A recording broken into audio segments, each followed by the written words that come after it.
ole tu na kan la sak le tur phu tu hi mi zo la phu tu te zinga la ber an ati mai thei ome chung zinga mi chu ani puro kunga ani kan chatuan pa le na runa ti la kha kan sa dawan ani kan sang nak tur ki hi d ania plus 2 kan chatuan pa le na runa van mi pui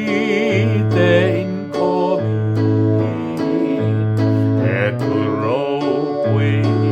zot vela ko pui chung tin na mi dungele kha bu hi honga a chin chia na pel ta kong le ti in nan han zot vel chia ma tu ma nan chang thei lo mi pui chiar sen lo singa pakhata in om lom mai te da vi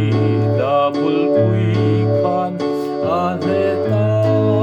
ro pui ta ki an lom la thong thang thong rin ang ko Vanang elten kaan kong ri ko pui chung an hual vela Patian turu eng ro pui chu apual dar le tim zinga Bethlehem lang aron ena azau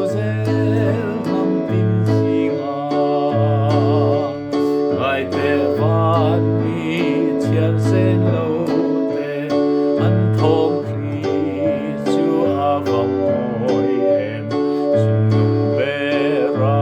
ro pui ro se le chung a rem leng ro se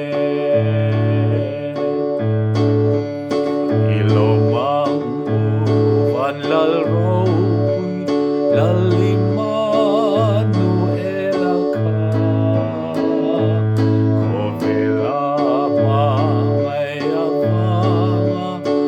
sual thim ma vai ko vel ta na nun na peta tu na na ro rel ta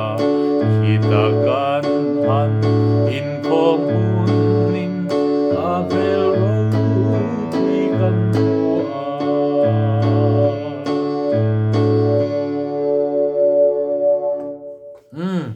kan du tok le pot maya